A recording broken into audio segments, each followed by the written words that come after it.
They were certainly undermanned, at least in terms of fans, for this game between Bill Self in Kansas and John Calipari and Kentucky. They said the game, because of the lack of fans, felt at times a bit more like a scrimmage. 4 minutes to play. Kentucky up 2.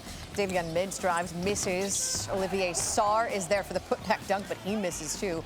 Oh, how that one went. Kansas takes over, and Jalen Wilson, hell of a second half, 21 of his 23 in the second group. Ochai Agbaji drilling the three. It's 17 points. It's a 3-point lead for Kansas. Then Agbaji's going to miss after missing the first one. That's a second miss, but thank you, Christian Braun. Offensive rebound, and then Kentucky has to foul. Braun, 1 of 2 at the line. Kentucky down 4 with 20 seconds to play. Mintz, tough shot. That's a 2, right? Nope, probably take a look at that again. They'd review it, change it to 3. Was in fact behind the line, so Kentucky down 1 with about 12 and a half to play. After Kansas make of 2 free throws, Kentucky down 3 with 10 seconds to play, and it's not going to go well. Coach Cal said his team was punked by Kansas, but that they have to go through stuff like this. It's part of the learning process. Perhaps so too is starting 1-2 to the season for Kentucky. Kansas holds on to win 65-62.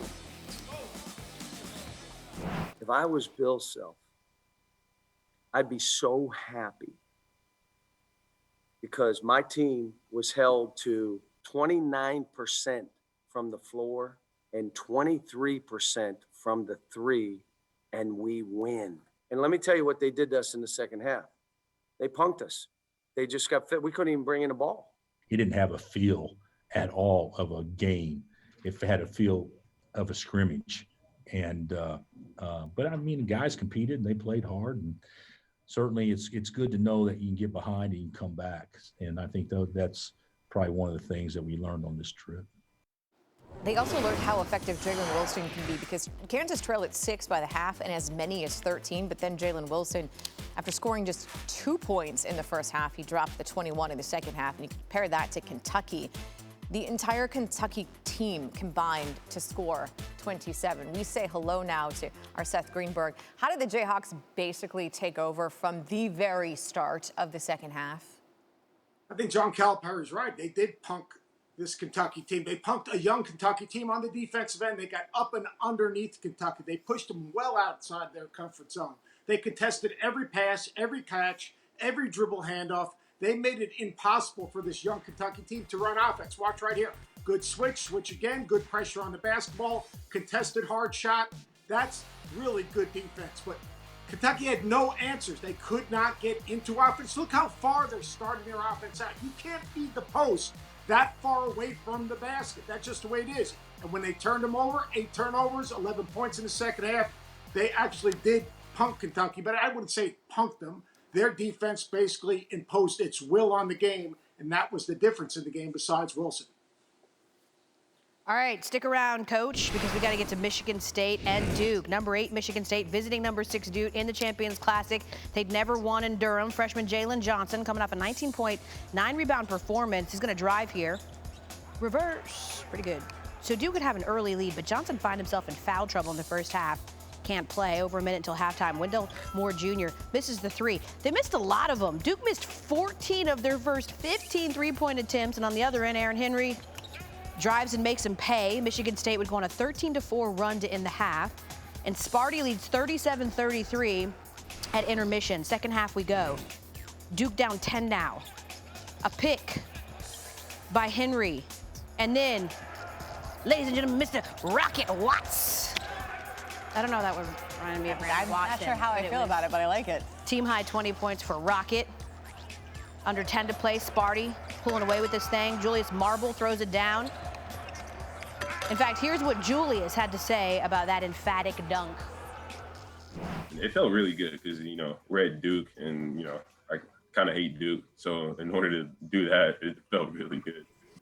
Under 6 to go. Can they do it? Yes, they can. Jordan Goldwire gets the rebound, but passes it right to Henry, who decides to throw it down for the one-handed dunk. So Michigan State finally gets their first win at Cameron Indoor, but there were no crazies. So, Coach Izzo, does that mean anything? Or? One thing, I'm not going to put this as an asterisk. No fans or not fans. It was a good win for us against a good team, a great program, and a very, very well-coached team.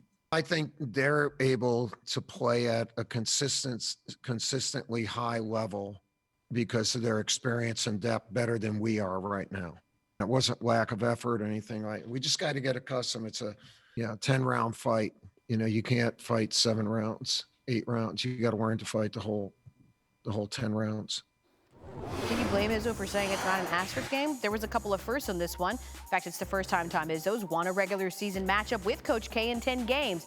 He does have a pair of NCAA tournament wins over Duke's coach. It's also the first time that, as I mentioned, Sparty won on the road against Duke. And Duke certainly struggled against the Spartans' tough defense. They shot just 27% on contested shots, going 12 for 45. And I mentioned how bad they were beyond the arc. As we bring back in, Coach Seth Greenberg is back with us. So how did Sparty's experience over the course of this game play a big role in the eventual victory over Duke, Coach? I think both of these games kind of mirrored each other. Young teams that didn't understand that it's a 40-minute game. You've got to compete for 40 minutes. Both teams took leads in the first half. Duke did, obviously, and so did Kentucky, but they couldn't maintain that intensity. And you know what? Early on, they were the attackers. They got up and underneath Michigan State, created turnovers. But then, once Michigan State started to take care of the basketball and force Duke into the half court, Duke's inability to execute in the half court, and then Michigan State just attacked them in transition, attacked them off the bounce, played with better spacing. And then it got great bench play. Marble was terrific. Hall was terrific. They get 22 points off their bench. And then their veterans. Rocket Watts coming off, beating people off the bounce, making runners. And then Aaron Henry. That was the difference again. The maturity of Michigan State, the maturity of Kansas over basically the inexperience of both Kentucky and Duke. Thanks for watching ESPN on YouTube. For live streaming sports and premium content, subscribe to ESPN Plus right now.